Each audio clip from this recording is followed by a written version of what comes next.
No, we want to discuss, last class we have discussed, I hope you know, remember a gradient of a scalar. We have divided our topics into three parts: gradient of a scalar, divergence and curl of a vector. Clear, ये दो part में हम लोगों ने topic को divide किया था. तो ग्रेडियंट ऑफ स्केलर को पढ़ते हुए हम लोगों ने सबसे पहला रिलेशन निकाला था change in F.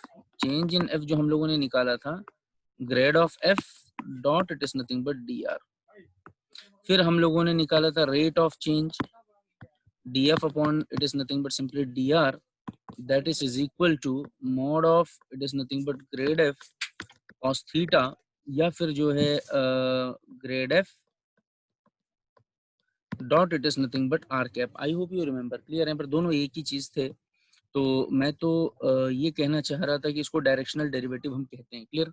Grade F की डेफिनेशन अगर कभी आपसे पूछी जाए तो आप ये बोल देना कि मैक्सिमम रेट ऑफ चेंज. यहाँ तक हम लोग देख चुके थे. डायरेक्शनल डेरिवेटिव पे क्वेश्चन एग्जाम में काफी बार आ चुका है. क्लियर है यहाँ पर बात समझ में? तो एक क्वेश्चन अगर आप लिखिए, right on, find the directional derivative of xy plus yz plus it is nothing but xz, xy plus yz plus xz along I cap plus 2j cap minus 2k cap minus 2k cap minus 2k cap at 1 comma 2 comma minus 3. So what is the formula for the directional derivative? That is nothing but simply df upon it is nothing but dr, that is equal to grade f, यहाँ mod नहीं है, dot it is nothing but simply R cap. तो सबसे पहले हम लोग जो है ग्रेड एफ निकालेंगे. ग्रेड एफ का फार्मूला हो जाएगा I cap it is nothing but del upon it is nothing but del X plus J cap del upon it is nothing but simply del Y plus it is nothing but K cap del upon it is nothing but del z. और यहाँ पर आपने F लिख देना है, F सब में घुस जाएगा. क्लियर है यहाँ पर? तो आप निकालिए जरा सा आई कैप. तो डेरिवेटिव आप खुद से करेंगे. That is nothing but simply हो जाएगा आपका y plus it is nothing but z, I cap है यहाँ पे, plus j cap this is nothing but x plus z plus it is nothing but simply k cap x plus it is nothing but simply y. ये आप खुद से निकाले, derivative आपने खुद से करना होगा. क्लियर. और जो ग्रेड एफ आपने ये निकाला है डेरिवेटिव करके, उसको निकालना है 1 2 माइनस 3 पे. तो x की जगह 1 रखिए, y की जगह 2 रखिए, z की जगह जो है आप माइनस 3 रखिए. जब आप ये चीज पुट करेंगे तो आंसर आ जाएगा. पुट कर लो जरा सा, ये वाला y plus Z 2 minus 3, this is nothing but minus one I cap plus x plus Z करना है 1 माइनस 3, तो ये हो गया तुम्हारा minus 2 y cap. Last x plus y 1 plus 2 that is nothing but plus 3, this is k cap. I hope you got the idea. हम लोगों ने ग्रेड एफ निकाल दिया है. आर कैप निकालना है.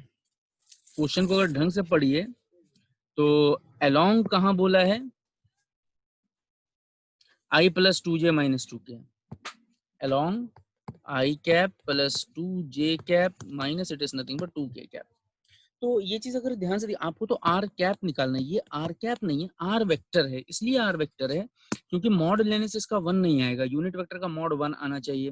तो आर कैप निकालना हो तो आर वेक्टर बाय मॉड. तो R vector I cap plus 2j cap minus 2k cap divided by mod under root 1 square plus 2 square plus it is 2 square. तो I cap plus 2j cap minus 2k cap divided by 3, this is R cap. तो जिस direction के along निकालना हो उस direction में derivate करना है, आर कैप के अलोंग. इज इट क्लियर और नॉट? तो df upon it is nothing but simply dr, this is the directional derivative.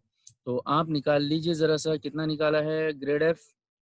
Minus i minus 2j plus 3k minus i cap minus 2j cap plus 3, it is nothing but cap cap multiplied by unit vector. Denominator में 3 था और बाकी i plus 2j minus 2 के substitute कर दीजिए. I cap plus 2j cap minus 2, it is nothing but k cap. This was the formula. Multiply कर लीजिए तो ये आ जाएगा आपका minus 11 divided by 3.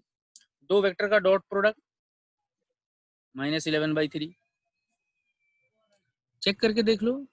I1 -1 -2 +2 4 dot होगा, -4 -1 -5 3 इंटू -2 -6 -11 डिनोमिनेटर में 3 है, -11/3 आ गया। लेकिन ये तो मैग्नीट्यूड में है, यानी इसमें कोई डायरेक्शन नहीं है। अगर आपको df अपॉन dr का डायरेक्शन भी अगर पूछ ले तो -11/3 के साथ आप r कैप लगा लेना, क्योंकि आपको along some direction you have to calculate, is it clear? And that is given by r cap. Write down one more question.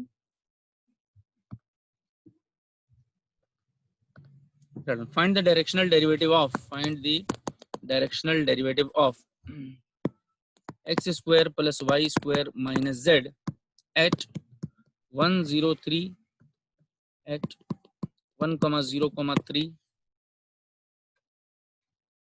along I cap plus 2j cap plus it is nothing but k cap. along ये है, लेकिन ये unit vector नहीं, vector है, क्योंकि इसका mod 1 नहीं आएगा। तो r कैप अगर निकालना हो तो r vector divided by mod of r। तो r वेक्टर तो आपके सामने है, i cap plus 2j cap plus k cap divided by mod √1 square plus 2 square plus 1 square. तो i cap plus it is 2j cap plus it is nothing but k cap divided by √6। ये आपका r cap आ गया है। तो directional derivative निकालना, that is nothing but df upon it is nothing but simply dr निकालना, that is equal to grad f dot it is nothing but r cap. Grad f निकालना है, r cap निकाल चुके हैं। Grad f i cap it is del by del x plus j cap it is del by it is nothing but del y plus it is nothing but k cap del upon it is nothing but simply del z। और f दिया हुआ है आपका x square plus y square minus z। आप खुद से इसको substitute करिए, जब ग्रेड f निकाल चुको तो उसमें ये पॉइंट्स डाल देना 103। समझ में आ गया आपको? तो ये आप लोगों ने निकाल लिया है, फिर आप जो है पिछले क्वेश्चन की तरह आप जो है प्रोसीड कर लेना। क्लियर है? यहाँ पर आगे चलते हैं, एक हेडिंग लिखिए जरा सा, equation of tangent plane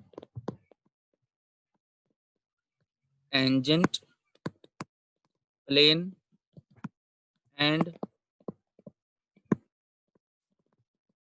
normal line. Very important topic for the examination point of view, this question has been asked in the examination. तो मैं ये कहना चाह रहा हूँ कि equation of tangent plane and normal line क्या मतलब है उसका, ये देखिए जरा सा। ये देखिए जरा सा, ये मान लीजिए ये कोई कर्व्ड सरफेस है, ये देखिए, ये नोटबुक मैंने ऐसे फोल्ड किया हुआ है, आपको और अच्छे से दिखेगा, एक मिनट।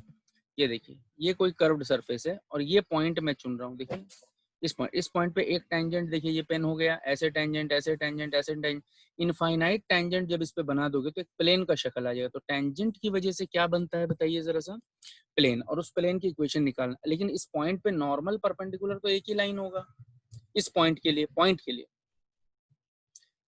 बात समझ में आ गया? तो नॉर्मल की इक्वेशन हमेशा लाइन के जैसी होगी, टेंजेंट की इक्वेशन हमेशा प्लेन की जैसी होगी। आई होप यू, ये कर्व सरफेस है, देख लीजिए जरा सा, ये मतलब 3 डायमेंशन कर्व सरफेस है, ये भी टेंजेंट बनेगा, ये भी टेंजेंट बनेगा, इस तरह से सब इनफाइनाइट टेंजेंट जब बनाओगे तो एक प्लेन बन जाएगा यहाँ पे। क्लियर? तो इसीलिए टेंजेंट का इक्वेशन क्या बनता है बताइए जरा सा, प्लेन बनता है। नॉर्मल की इक्वेशन क्या बनती है बताइए जरा सा, लाइन बनती है। क्लियर? तो I hope you got the idea. तो सबसे पहले मैं, बहुत सिंपल है याद रखना, तो सबसे पहले हम लोग टेंजेंट प्लेन का इक्वेशन लिखते हैं। देखिए जरा सा, this is x minus x naught del f upon it is nothing but simply del x. यहाँ पे हिसाब से लिख लेता हूँ, x minus x naught del f upon it is nothing but del x. और जो del f upon del x निकालोगे वो किसी पॉइंट पे निकालना, वो x नॉट y नॉट और ये तुम्हारा z naught plus y minus y naught multiplied by del f upon it is nothing but del y। ये भी जो है किसी पॉइंट पे निकालना, x नॉट y नॉट और तुम्हारा z naught plus last it is nothing but z minus z not del f upon it is nothing but simply del z at x naught y naught z naught whole equal to 0. This is what the equation of tangent plane. Normal line को देखिए जरा सा, normal line बिल्कुल same है, x minus x not, but जो del F by del X ऊपर लिखा था उसको नीचे लिख दो, del F by del X, बाकी सब सेम है, at x not why not it is nothing but Z not equal to क्यों लगा रहे, आपको लाइन का इक्वेशन याद होगा, y minus y naught divide by y two minus y one is equal to x minus x naught divided by x two minus x one, इसीलिए equal to लगता है। उसी तरह यहाँ पर y minus it is y naught divided by del f upon it is nothing but simply del y at x not why not, it is nothing but simply z naught. चूंकि 3 dimension plane है इसीलिए z axis भी z minus z naught divided by del f upon it is nothing but del z at x not why not, it is nothing but simply z naught. ये कोई minus sign नहीं है, clear है, यहाँ पर बात समझ में आया। तो I hope you got the idea. This is what the very simple representation for equation of tangent plane and the normal line. तो एक क्वेश्चन लिखिए जरा सा, टेंजेंट पे क्यों प्लेन बनता है, समझ आ गया आपको? ऐसे देखिए जरा सा, ये वाला अगर कोई कर्व सरफेस है, ये कर्व सरफेस, ये देखो ये कर्व है, इस जगह पे मैं एक टेंजेंट बनाऊं, ये पेन को देखिए, एक टेंजेंट बना, उसी पॉइंट पे थोड़ा कर्व कर दो, ये भी टेंजेंट टेंजेंट टेंजेंट टेंजेंट पूरा घुमा दो, तो प्लेन जैसा ही बनेगा ना। ये टेंजेंट्स तो प्लेन ही बनाएंगे, इसीलिए टेंजेंट का इक्वेशन प्लेन के जैसा होता है। आई hope you got the idea.